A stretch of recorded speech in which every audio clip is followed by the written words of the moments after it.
Menas yra per daug plati sąvoka.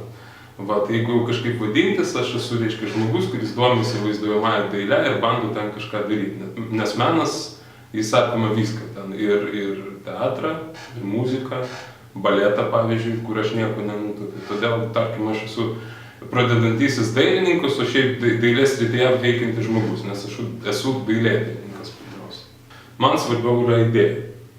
Nes galiausiai niekam nerūpi, kiek tos ištvermės prireikia, galiausiai vis tiek visi vertina rezultatą. Dažniausiai vaizduoju tai, kas užplaukia ant seilės, o technika, užsiimu grafiką pagrindė, nes nelabai valdau spalvų gerai, todėl dažniausiai tai būna juodai balti darbai su nežymiais intarpais spalvų kažkokių.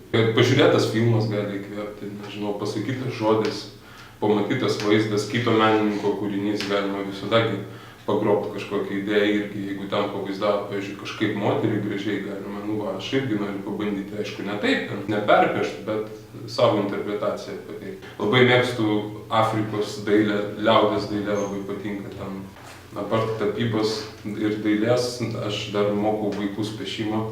Vat mes dabar esam Nemenčinės daugiafunkcinio kultūros centro dailės studijoje. Čia aš mokau vaikus piešti. Dar dirbu Vilniaus krašto etnografiniam muziejui, domiuosi etnografiją. Dar kartais parašau kokį eilėraštį. O šiaip kvėpuoju, dar vaikštau į parduotuvę. Nieko nežinau apie ateities planus. Aš išpažįstu filosofiją, kuri byloja gyventi šiandieną ir tikėtis rytojaus. Dėl piešimo aš visada visiems kartoju ir tėvam, kurie, pavyzdžiui, atveda mokytis vaikus pas mane piešimo, aš sakau, kad bet kurį žmogų galima išmokyti piešti. Bet tai nereiškia, kad bet kurį žmogus taps iškart dailininku ir bus žymių dailininkų, bus gerų dailininkų, įdomių dailininkų.